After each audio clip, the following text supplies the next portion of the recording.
Alors j'aimerais qu'on regarde un passage dans Luc. Ce sera un message qui brassera large puisqu'il y aura plusieurs versets, aussi bien dans l'Ancien que le Nouveau Testament, que j'aborderai.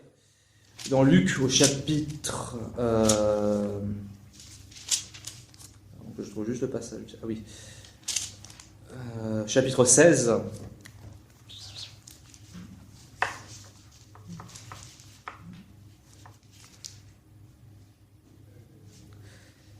Et j'aimerais qu'on lise... alors, 31...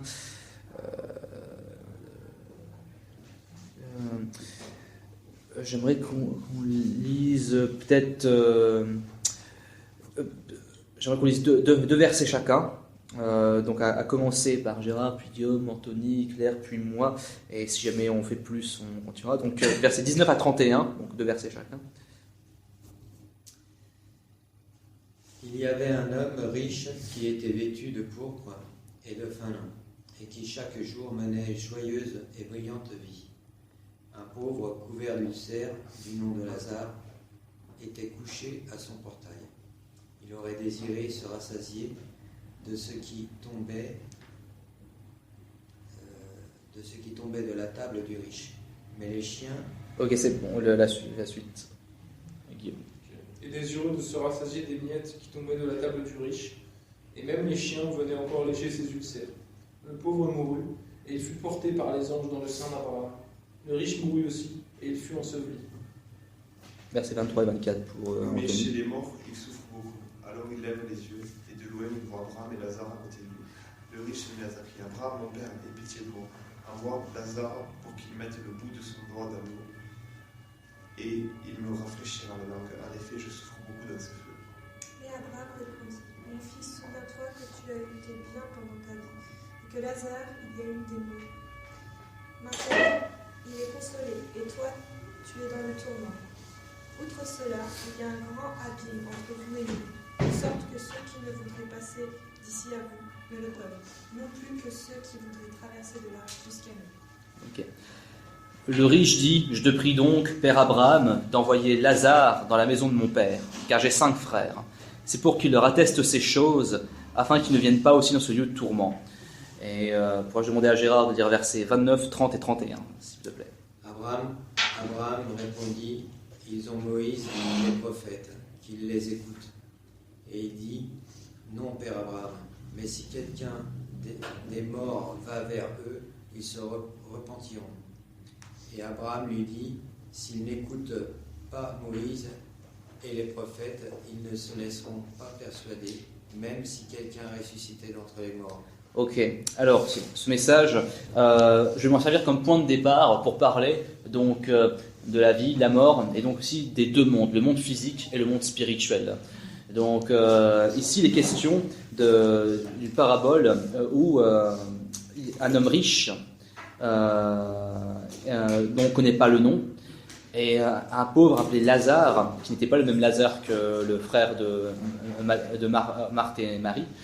Donc ce Lazare, tous les deux meurent, mais ils vont chacun d'une destination différente. Le riche, il a vécu une vie remplie d'abondance, mais il est allé dans la partie mauvaise du monde spirituel, donc la partie des tourments, tandis que le pauvre Lazare, qui a vécu une vie de souffrance, il était consolé en allant dans la bonne partie, la partie qui était le sein d'Abraham. C'était une partie appelée comme ça avant que Jésus n'ouvre le paradis.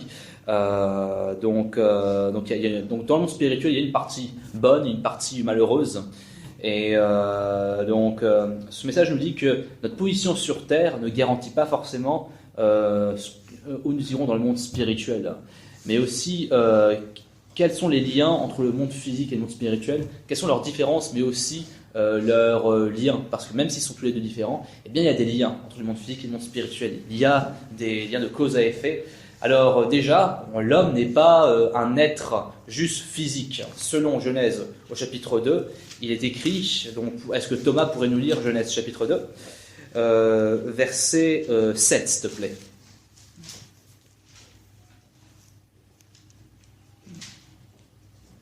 L'Éternel Dieu façonna l'homme avec la poussière de la terre, il insuffla un souffle de vie dans ses narines, et l'homme devint un être vivant. Amen. Donc c'est marqué que Dieu a formé l'homme de la poussière de la terre, mais en lui il a soufflé le souffle de vie.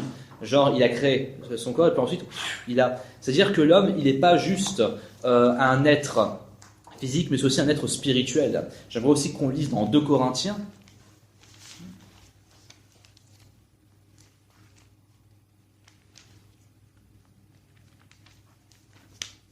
Pardon, d'abord 1 Corinthiens, chapitre 15.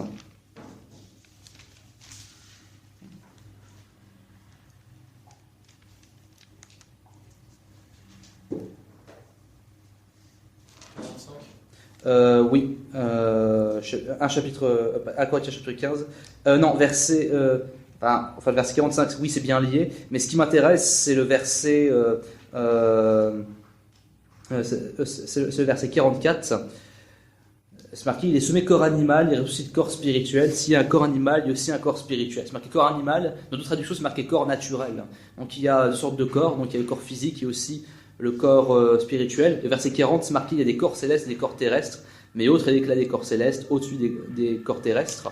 Et pourrais-je demander à Guillaume de nous lire 2 Corinthiens chapitre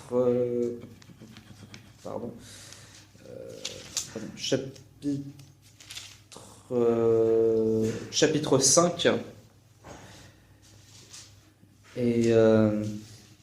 et pourrais-tu nous lire verset 1, s'il te plaît. Pardon, chapitre 4, verset 16 d'abord. Et je te demanderai quel. Donc 2 Corinthiens 4, 16. Ouais, voilà. C'est pourquoi nous ne perdons pas courage. Et lors même que notre homme extérieur se détruit, notre homme intérieur se renouvelle de jour en jour. Et pourrais-tu aussi nous lire chapitre 5, verset 1, s'il te plaît, voilà.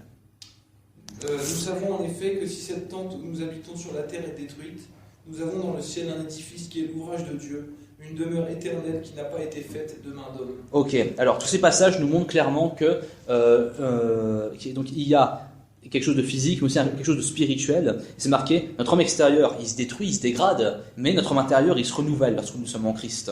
Donc il y a la chair, mais aussi l'esprit. J'aimerais aussi qu'on lise un passage dans Job. Olé.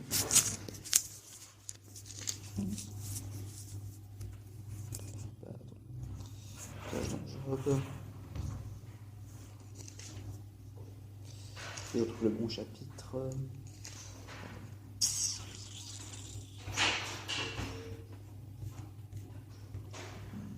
Je prends ici.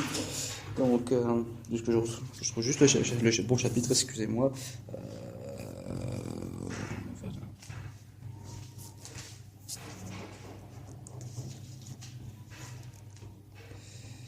Oui, Job chapitre 34, verset 14, pourrais-je demander à Anthony de lire chapitre 34, verset 14. Si Dieu ne pensait qu'à lui-même, qu'il reprenait pour lui le souffle de vie, s'il reprenait pour lui le souffle de la vie.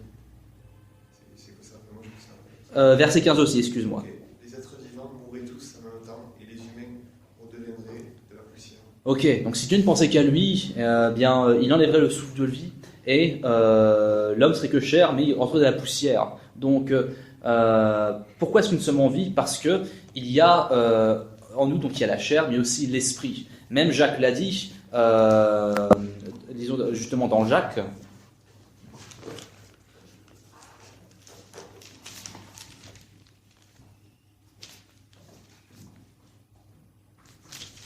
Jacques chapitre 2, et pourrais-je demander à Claire de lire verset au verset chapitre 2, verset 26, s'il te plaît.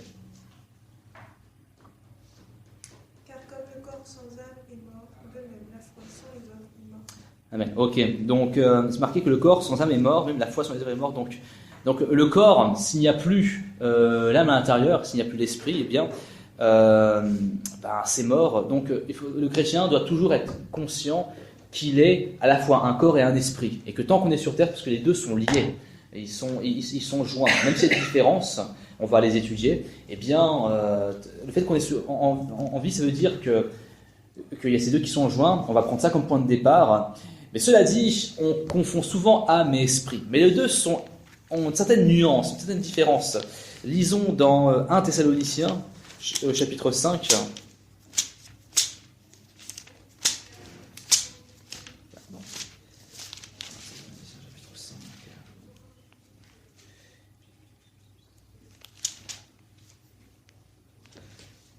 Verset 23, je vais lire. « Que le Dieu de paix vous sanctifie lui-même tout entier, et que tout votre être, l'esprit, l'âme et le corps, soient conservés irrépréhensibles lors de l'avènement de notre Seigneur Jésus-Christ. » Amen. Donc c'est marqué l'esprit, l'âme et le corps. Il y a marqué l'esprit, l'âme et le corps. Quand la Bible écrit quelque chose comme ça, c'est pas anodin. Ça veut dire que âme et esprit, quelque part, c'est pas vraiment la même chose en fait. Mais disons que l'âme, comment dire, on va dire que si on devait séparer les choses, il y a donc la chair, l'esprit, et au milieu il y a l'âme. La chair, qu'est-ce que c'est? Donc la chair, c'est tout ce qui est physique, c'est ce qui nous permet donc de manger, de boire, c'est le fait de dormir, c'est la sexualité aussi, c'est aussi le sport, l'exercice physique. L'esprit, qu'est-ce que c'est? L'esprit, c'est donc la prière, c'est lire la parole de Dieu, c'est la méditer, c'est sur les choses spirituelles, les révélations, les prophéties, sur les choses qui appartiennent au domaine spirituel. Et l'âme, qu'est-ce que c'est? L'âme, c'est plus du domaine des émotions, du domaine de la pensée, le domaine aussi culturel aussi, le fait de, par exemple, de vouloir lire quelque chose, de vouloir visionner quelque chose. Ça, c'est plus quelque chose qui s'apparente au domaine de l'âme. Et alors, où est-ce que je veux en venir? Donc, ce que je veux en venir aujourd'hui, c'est donc étudier par rapport à notre temps sur Terre. Donc, la vie sur Terre, eh bien, c'est une vie qui est limitée déjà dans le temps, tandis que le monde spirituel, c'est un monde qui est éternel. Alors, j'aimerais faire un schéma, s'il y a en fait, ici, et on écrit là, c'est bon, il y en a, ok. Donc, lorsqu'on regarde donc, la vie de l'homme, on peut apporter ça un peu à une chenille. Donc, au départ, il y a encore le stade larvaire, lorsqu'il est encore dans un œuf. Et puis ensuite, il y a la chenille en elle-même.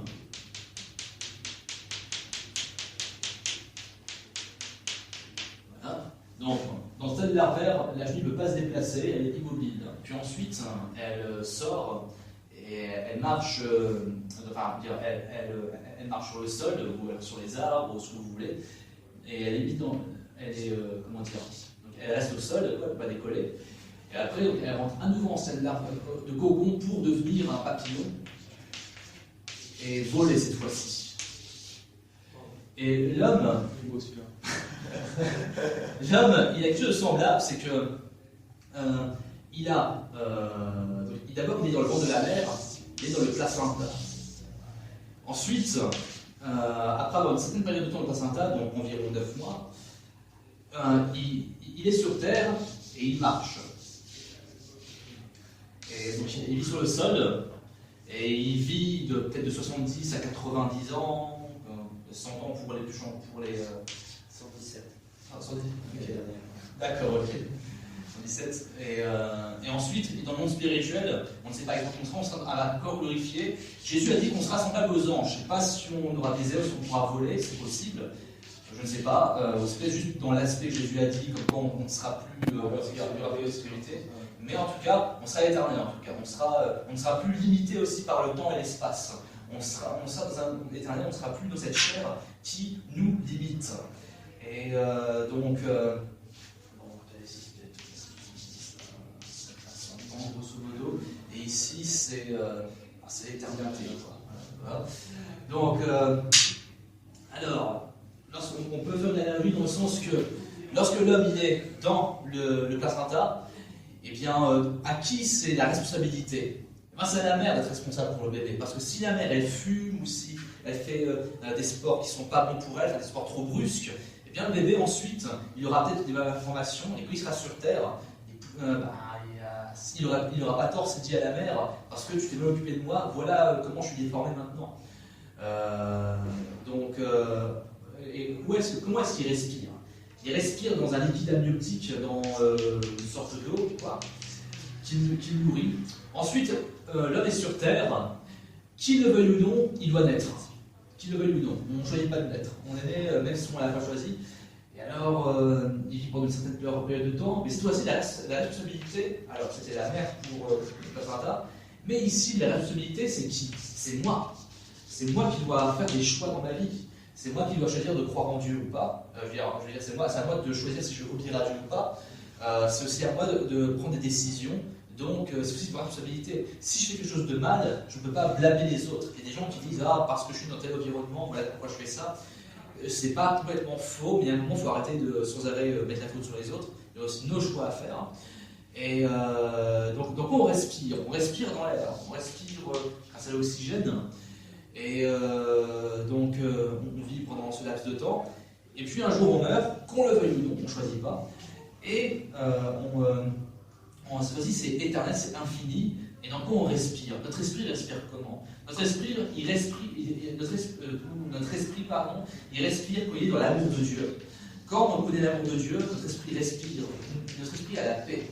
Donc c'est comme ça qu'on peut respirer. Donc nous respirons dans la présence de Dieu, si je puis dire. C'est ça qui nous fait respirer, la présence de Dieu qui insuffle la vie à notre esprit. Donc la Bible dit aussi dans 1 Corinthiens, chapitre 3, verset 16, que notre corps est le temple du Saint-Esprit. Donc en nous, normalement, chez le chrétien, il doit y avoir donc son esprit à lui, mais aussi l'esprit de Dieu. Et Romains 8 dit que son esprit rend témoignage à notre esprit que nous sommes enfants de Dieu. Donc voilà comment nous sommes supposés être. Malheureusement, il y a beaucoup de personnes qui n'ont pas l'esprit de Dieu.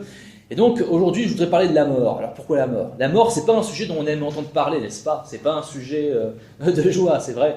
Et les gens, surtout les jeunes, ils ne veulent pas entendre parler de la mort. Mais justement, si on prépare notre mort, eh bien c'est comme ça qu'on vivra la vie de la meilleure manière, et de la manière la plus sage.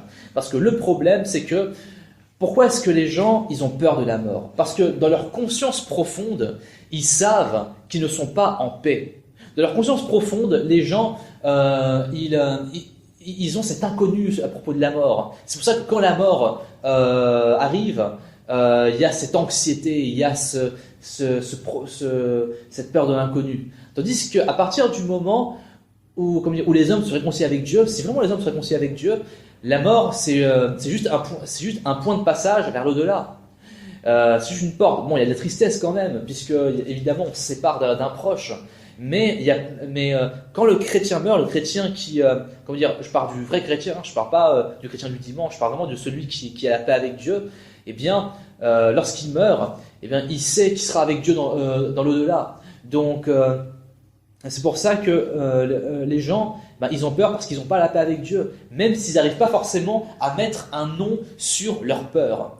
Il y a plein de gens qui vont vous dire je suis athée ou alors je fais de bonnes actions, mais le problème c'est qu'ils n'ont pas la paix avec Dieu. Alors lorsqu'on regarde cette histoire de Lazare et de l'homme riche, Lazare, c'est pas juste parce qu'il était pauvre qu'il allait au paradis que Dieu l'a consolé, non. Abraham, lorsqu'il y a le riche qui l'appelle pour lui dire de l'aider, Abraham dit il y a le riche qui dit va envoyer Lazare pour que les autres se repentent. C'est-à-dire que c'est une question de repentance aussi. Et donc Lazare, il devait certainement être croyant en Dieu, même si il était pauvre et même si il avait une vie où il était malade, néanmoins il était croyant. Tandis que cet homme riche, certainement qu'il devait croire en Dieu. Pourquoi? Parce que dans le contexte où Jésus parle, il parle dans la communauté juive. Et en plus, il reconnaît Abraham quand même. Donc certainement, ça devait être un cas d'origine juive. Mais le problème de cet homme riche, c'est qu'il a vécu une vie d'égoïsme. C'est quoi la vie que Jésus nous a montrée? C'est une vie d'amour. Pas l'amour du monde, bien sûr. Il y a plein de gens qui vont vous dire, mais moi je sais aimer. Moi j'ai une petite amie, j'aime mes parents, j'aime ma famille, etc. Mais l'amour que Jésus nous a montré, c'est l'amour sacrificiel. C'est l'amour de donner aux autres, l'amour de se donner aux autres, de se donner à mes frères, de se donner à ceux que le Seigneur envoie sur ma route. Donc c'est ça l'amour. Et le problème c'est que ce juif, cet homme riche, il a vécu pour lui-même. Il a vécu en souciant juste de son bien-être. Et alors, le problème aussi, c'est que les gens, ils se demandent si Dieu est amour, pourquoi est-ce qu'il y a un enfer? Alors pour nous chrétiens, nous pouvons facilement répondre, c'est parce qu'il faut bien juger le péché. Mais il y en a qui vont demander, oui, mais pourquoi est-ce que Dieu ne peut pas juste effacer le péché comme ça et nous faire rentrer? Eh bien, déjà, l'appellation Dieu qui envoie en enfer, c'est pas la bonne phrase. C'est pas que Dieu envoie en enfer, mais c'est que les gens se retrouvent en enfer parce que leur esprit est souillé. Dans le monde spirituel, je veux dire, il y a des réalités spirituelles. C'est que si votre esprit, il est lavé par l'amour de Dieu, par le sang de Jésus-Christ, si votre esprit, il est purifié, eh bien vous allez dans la partie bonne. Mais si votre esprit, il est sale, si votre esprit est rempli d'animosité, de haine, que ces péchés n'ont pas été confessés, et qu'il y a des gens qui persistent là-dedans sans se repentir, eh bien ils vont dans la partie sombre, simplement. Parce que lorsque vous regardez cette parabole de l'homme riche et de Lazare, eh bien l'homme riche s'est retrouvé directement dans la mauvaise partie. C'est juste que Lazare, il était emmené par les anges dans le sein d'Abraham. Donc le fait est que ce n'est pas que Dieu il nous prend comme ça et qui nous jette comme ça en ricanant comme dans certains contes ou la mythologie ou tout le folklore qu'on fait autour de l'enfer.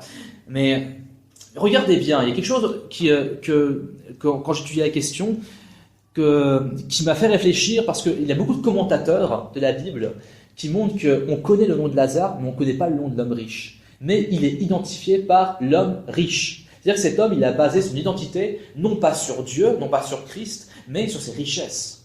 Et donc, sur quoi basons-nous notre identité? Quel est notre centre de vie? Pour quelles raisons vivons-nous? Et donc, le problème, c'est qu'il y a beaucoup de personnes qui ne font pas ce que Jésus a dit, qui s'amassent des trésors pour le monde, mais qui ne sont pas riches pour Dieu. J'aimerais qu'on lise dans Matthieu chapitre 5.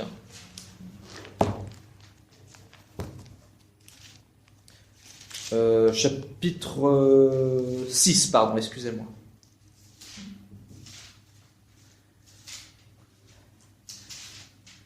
Pourrais-je demander à Thomas de lire versets 19 et 20, s'il te plaît?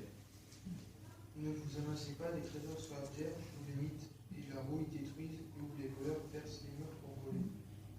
Mais amassez-vous des trésors dans le ciel, où les mythes et la rouille ne détruisent pas, et où les voleurs ne peuvent pas percer les murs ni voler. Ok, alors Jésus il dit de ne pas s'amasser des trésors sur la terre, mais de s'amasser des trésors au ciel. Donc, ça veut dire quoi ça? Ça veut dire que sur terre, nous devons vivre pour le Seigneur et faire des choses qui fait qu'elles auront un impact éternel. Bien sûr, il existe des chrétiens qui sont tout juste sauvés, des gens qui sont tout juste repentis et qui sont vraiment sincèrement repentis devant Dieu. Dieu les a pardonnés et certainement qu'en mourant ils sont au paradis. Mais le problème, c'est que lorsqu'ils sont au paradis, il ne reste aucun souvenir de ce qui se passait sur terre, puisqu'ils n'ont organisé aucun trésor au ciel. Je veux dire, la Bible n'est pas très claire sur comment est le ciel.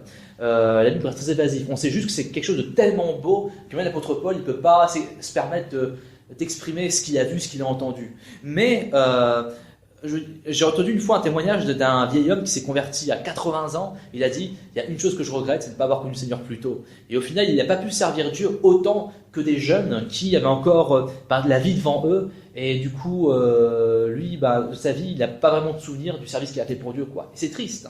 Et donc, pendant que nous sommes sur terre, nous devons vivre de la manière sage. Nous devons savoir que nous sommes des voyageurs sur terre. Notre vraie patrie, elle est dans les cieux. Notre vraie patrie, elle est dans le paradis. Notre vraie identité, c'est le ciel. Et donc, si nous savons que nous sommes que temporaires sur terre, eh bien, nous vivrons de manière sage. Le problème, c'est que les gens, et même des chrétiens, vivent comme si cette terre était tout. Mais cette terre n'est pas tout. Et je veux dire, le physique paraît beau. Je dis pas qu'on peut pas trouver quelqu'un de beau ou de bien. Je dis pas que c'est interdit. Mais le problème, c'est que les gens, ils sont trop sur ça. Les gens, ils sont trop sur les choses physiques. Ils prennent pas soin de leurs esprits. Et alors, donc, il faut s'occuper de notre esprit. Alors, notre esprit, comment est-ce qu'on le nourrit? La chair, elle se nourrit en mangeant, en buvant, et elle vit en respirant. Et notre esprit a aussi besoin de manger et de respirer. Notre esprit, il mange en prenant la parole de Dieu, qui est le pain de vie.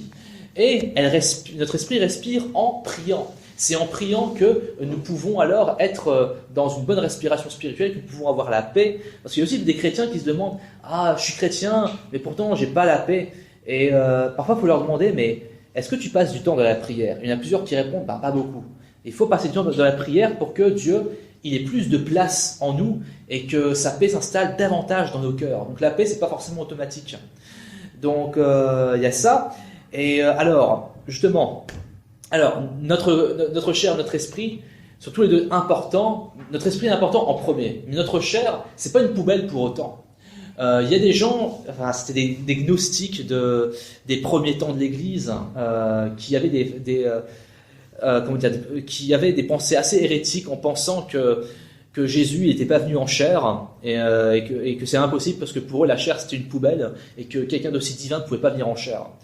Et ils ont pensé que la chair de toute façon ça sert à rien et vivement qu'on meurt parce qu'il n'y a que l'esprit qui compte, mais c'est pas ça. Notre chair aussi, on doit bien s'en occuper parce que il y a des liens de cause à effet.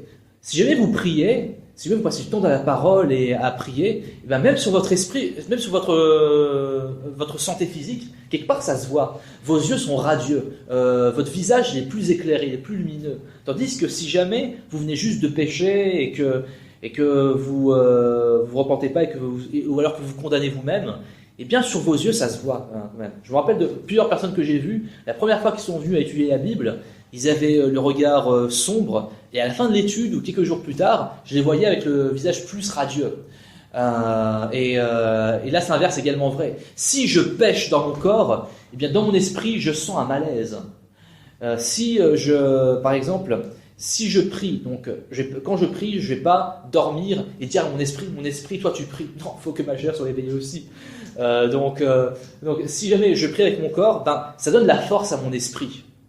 Mais si je pêche avec mon corps, mon esprit sent troublé. C'est un peu comme par exemple, je vais retourner au tableau faire un dessin. Donc il y a notre corps. Je sais un peu à l'arrache, mais à la clé c'est pas évident. Donc notre corps. Et donc il y a mon esprit intérieur. Et lorsque je pêche, ça fait comme des salissures qui apparaissent comme ça. Et donc, si jamais je meurs et que mon esprit est comme ça, je vais dans la mauvaise partie. Parce que je vais être simplement là où les ténèbres attendent. Les ténèbres et la lumière ne peuvent pas cohabiter. Tandis que si mon esprit, il est purifié par l'amour de Christ et qu'il est rempli de cette paix, je vais dans le monde, dans le paradis. Donc ce n'est pas que lorsque vous allez dans l'au-delà, il y a deux panneaux. Un panneau c'est marqué paradis et enfer, vous choisissez le chemin. Non, ce serait trop facile. Ce serait bien, mais ça ne marche pas comme ça. Parce que le monde spirituel n'obéit pas aux mêmes lois que le nôtre. On pourrait penser que le monde spirituel, il est vague, mais en fait il est beaucoup plus clair que la terre. La terre, Hébreu dit que les choses du monde spirituel, que les choses du monde physique, que les choses sur terre ne sont qu'une ombre des choses célestes. Et lorsque Saül il a déchu de Dieu et qu'il a demandé à une médium de ramener l'esprit de Samuel, l'esprit de Samuel, il était, on pouvait le distinguer clairement. Il avait une forme distincte. C'était pas un petit nuage, une petite fumée, un truc vague. L'esprit, on peut pas forcément le toucher, parce que je ne peux pas toucher avec la chair, mais en tout cas, dans le monde spirituel, on voit que ça a une forme bien concrète. Et même les anges, de toute façon, ils sont décrits avec des formes bien concrètes, alors qu'on ne les voit pas, et on ne peut pas les toucher. Donc c'est important pour nous, si nous voulons que Dieu nous protège, c'est aussi important de nous tourner vers lui et de le prier. Parce que le problème, c'est que beaucoup de personnes ne se rendent pas compte que c'est la guerre dans le monde spirituel. Si Dieu nous donnait des lunettes pour voir comment se passe le monde spirituel, on serait effrayé de voir ce qui se passe. Donc, dans le monde spirituel, les péchés, peut-être qu'ils peuvent être... peut-être que dans le monde physique, ils peuvent être cachés, mais dans le monde spirituel, tout est à nu. Dans le monde spirituel, il n'y a rien découvert. Dans le monde spirituel, une fois qu'on y est, notre esprit, il est présent comme ça. Donc, on peut rien cacher. Donc, c'est pour ça que notre esprit, il faut aussi en prendre soin. Et aussi, si nous voulons être des personnes en bonne santé spirituellement, nous devons donc prendre soin de notre esprit en méditant la parole et en faisant des choses qui plaisent à Dieu. Mais le problème, c'est qu'il y a beaucoup de personnes qui négligent l'esprit, ils passent leur temps à faire du bodybuilding, du sport et compagnie, mais l'esprit, ils ne s'en occupent pas. Il y a beaucoup de personnes sur Terre qui ne s'occupent pas de leur esprit. Ou alors, ils s'occupent de spiritualité, mais pas dans le bon sens. Ils font des trucs comme le bouddhisme, l'islam, le shintoïsme, tout ce que vous voulez, enfin bref. D'un autre côté, le problème, c'est qu'il y a aussi des chrétiens qui pensent que le corps est une poubelle, qu'il ne faut pas s'en occuper, qu'il n'y a que l'esprit qui compte. Mais il faut aussi apprendre à manger sainement. Bien sûr, je ne fais pas un culte du bio, je ne sais quoi, bien sûr, mais il faut apprendre à se nourrir convenablement et à prendre des forces. Parfois, faire du sport, ça peut nous aider à être en meilleure forme, parce que si vous êtes malade, par exemple, c'est pas la façon que vous avez péché, peut-être que vous êtes tombé malade, c'est pas votre faute, mais si vous tombez malade, vous pouvez pas venir aux études bibliques, par exemple, ou vous pouvez pas aller évangéliser dehors, donc bien sûr, parfois on tombe malade sans qu'on le veuille, mais en tout cas, il faut faire en sorte de prendre soin du corps que Dieu nous a donné. Parce que même cette chair, c'est Dieu qui nous l'a donnée. Quand on parle des œuvres de la chair, il n'est pas question de la chair physique, mais de l'esprit qui régit la chair, c'est-à-dire du fait que l'homme, il est trop porté sur la chair. Parce que les choses comme le mariage, les aliments, la sexualité, ce sont de bonnes choses en soi que Dieu a créées, mais qui ont été détournés par le diable. Normalement, l'homme est censé être équilibré, avoir l'esprit, l'âme et la chair en équilibre. Et comme ça, c'est comme ça qu'il peut être heureux. L'homme peut très bien profiter d'un bon repas et d'une bonne tarte, tout ce que vous voulez. Mais le problème, c'est que les gens aujourd'hui ne pensent plus aux choses spirituelles. Et pour eux, il n'y a que cette vie sur terre. Et c'est pour ça que leur esprit, eh bien, il n'est pas en paix. Alors, c'est pour ça que l'homme, il a besoin de connaître Jésus afin que son esprit soit purifié et ainsi être sauvé. Alors, ensuite, il y a des gens qui sont troublés parce que la vie part de grâce, mais d'un côté, elle part aussi de récompense. Alors, de quelle récompense s'agit-il? J'aimerais qu'on lise dans 1 Corinthiens, chapitre 3, chapitre 3, c'est ça, excusez-moi. Pourrais-je demander à Claire de lire 1 Corinthiens, chapitre 3, verset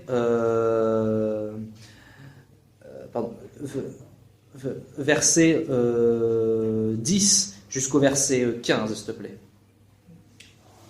Selon la grâce de Dieu qui m'a été donnée, j'ai posé le fondement comme un sage architecte et un autre bâtit dessus, et que chacun prenne garde comment il bâtit dessus. Car personne ne peut poser d'autre fondement que celui qui a été posé, lequel est Jésus-Christ.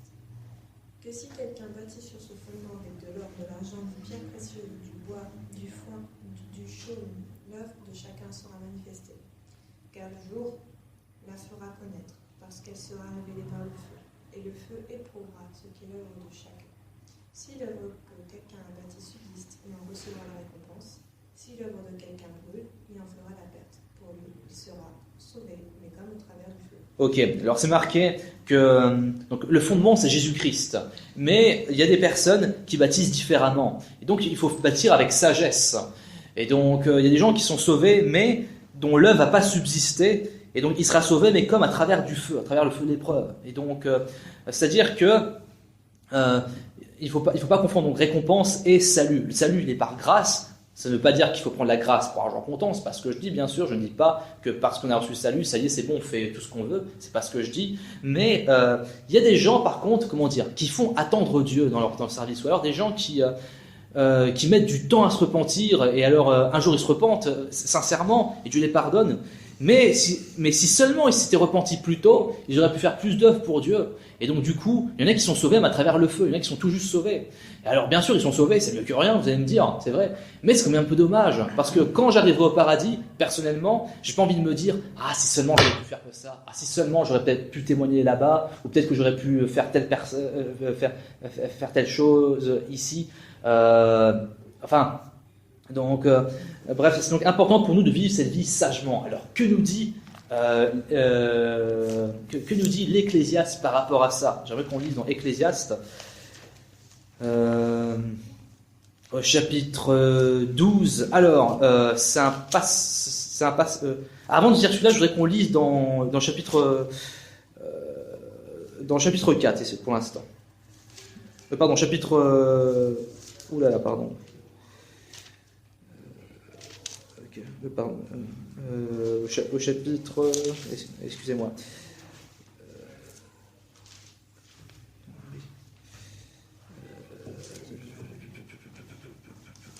Excusez-moi.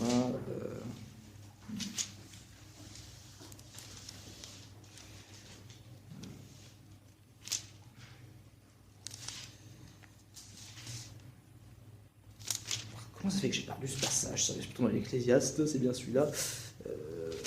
Qu'est-ce qui m'est arrivé? Mon Dieu. C'est quoi le passage? Ecclésiaste, donc c'est Ecclésiaste, et c'est qu'il vaut mieux être dans une maison de deuil qu'une maison de... C'est un... C'est chapitre 7.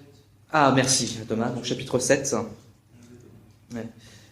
Merci, veuillez m'excuser pour l'oubli. Donc, pourrais-je demander à Gérard de nous lire chapitre 7, verset 2, s'il te plaît. Mieux vaut aller dans une maison de deuil que d'aller dans une maison de festin. Dans celle-là se trouve la fin de tout homme, et le vivant en prend conscience.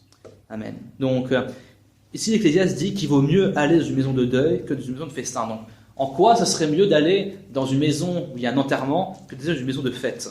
Parce que, à force de trop fêter, l'homme il devient insouciant et donc il ne se prépare pas pour l'éternité. Tandis que l'homme qui voit la mort en face, qui prend la chose à cœur, eh bien, il va vivre sérieusement. Et c'est comme ça justement qu'il va vivre une vie bien meilleure, une vie bien plus belle. Parce qu'il y a des gens qui disent qu'ils ne veulent pas penser à la mort parce qu'ils veulent voir que les belles choses de la vie. Le paradoxe, c'est que c'est justement quand on sait qu'il y a une mort qu'on vit la vie d'une manière encore meilleure. Parce qu'on ne va pas la vivre d'une manière insensée. C'est important pour tous les chrétiens aussi de réaliser que nous avons une fin, que nous sommes limités dans le temps. Et donc, bien sûr, nous ne connaissons pas l'heure de notre mort, mais le problème, c'est qu'il y a des gens qui disent « Je vais servir Dieu quand je serai vieux ». Mais tu ne sais pas ce que le lendemain peut engendrer.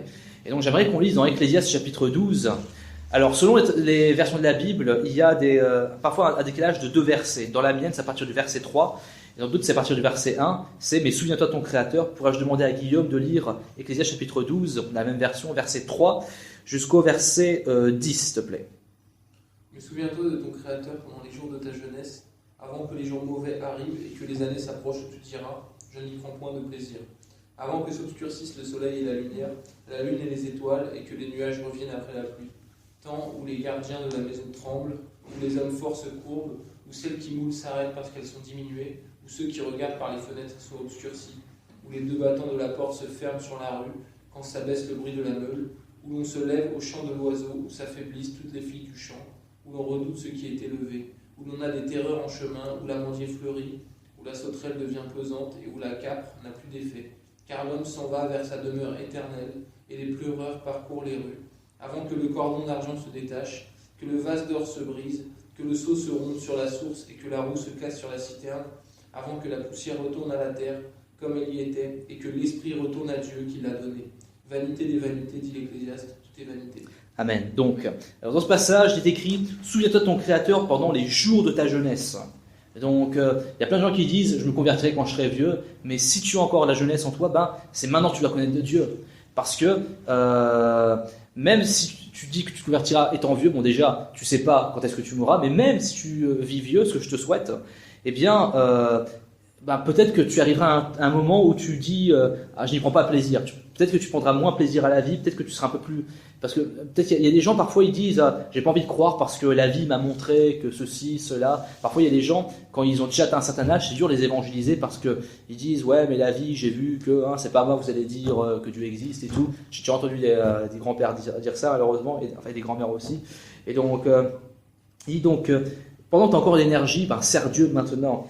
Et alors, ici, il y a une analogie avec le corps humain qui se fatigue. C'est marqué, avant que s'obscurcisse le soleil et la lumière, la lune et les étoiles, que le nuage revienne après la pluie. Donc c'est marqué, le temps où les gardiens de la maison tremblent. Donc notre corps, c'est le temple du Saint-Esprit, c'est la maison de Dieu.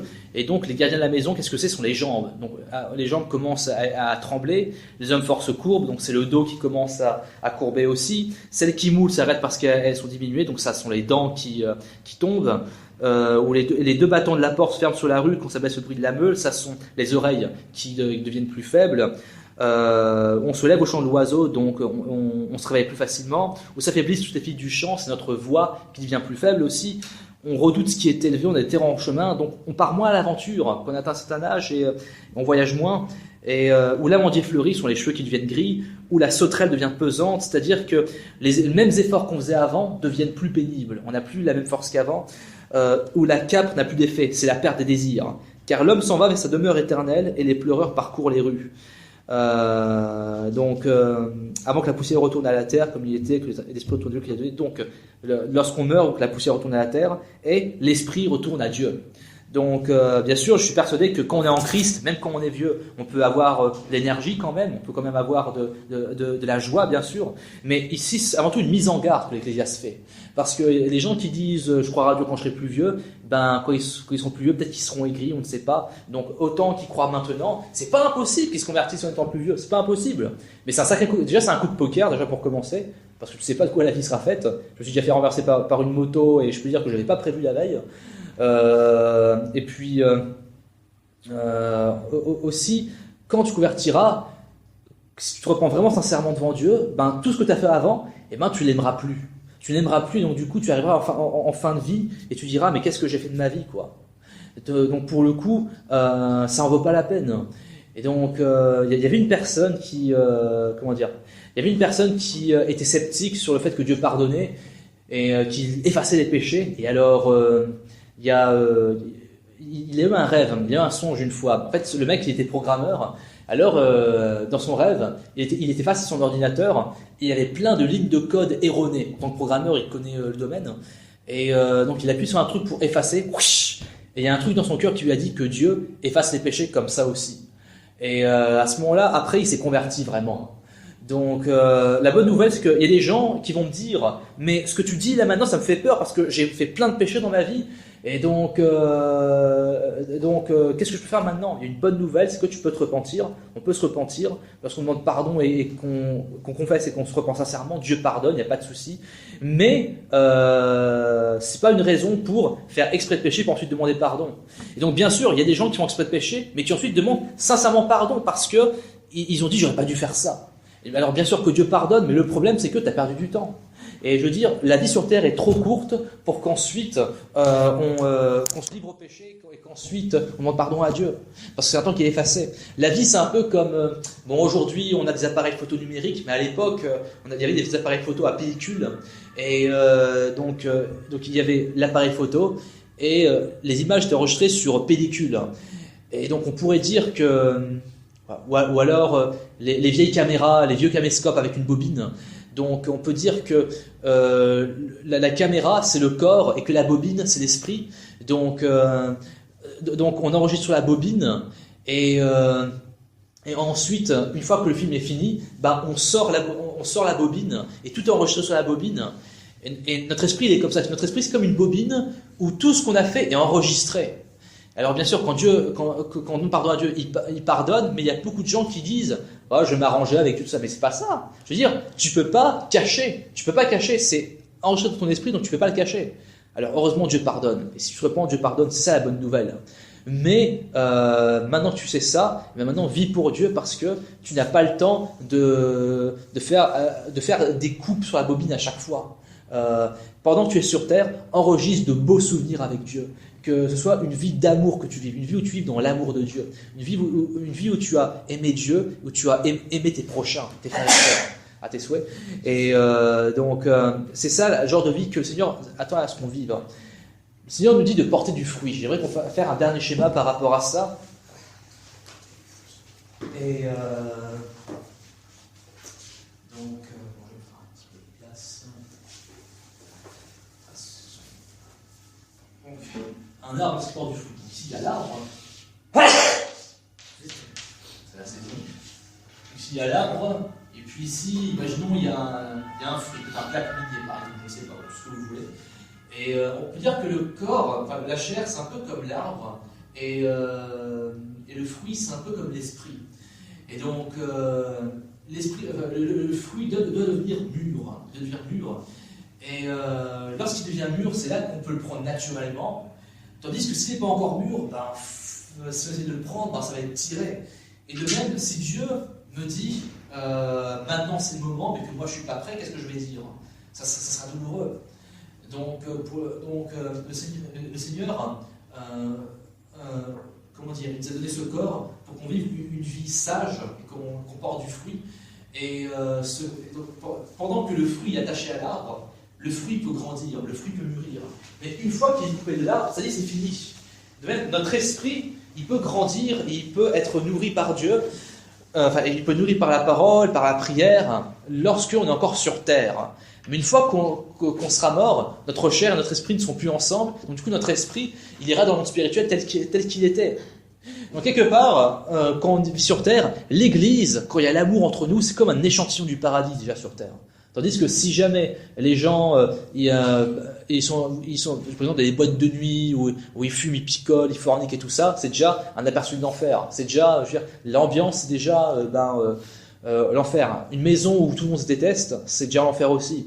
Donc au final, le Seigneur, il fait pas des choses aussi binaires qu'on croit. Donc c'est important pour nous de vivre avec le Seigneur en priorité et donc de vivre cette vie où nous pourrons vivre d'une manière vraiment sage et emmagasiner de beaux souvenirs, qui fait que dans le monde spirituel, eh bien, on se souviendra de tous les moments qu'on aura passés avec Dieu.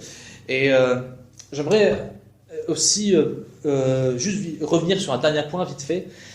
À la fin, l'homme, il dit, l'homme riche, il dit à Abraham, s'il te plaît, ramène Lazare dans le monde des vivants pour qu'il avertisse mes frères. Mais Abraham lui répond, ils ont déjà Moïse et les prophètes qui les écoutent. Ça veut dire quoi? C'est-à-dire qu'ils connaissent déjà la loi de Dieu, c'est-à-dire qu'ils connaissent déjà la parole.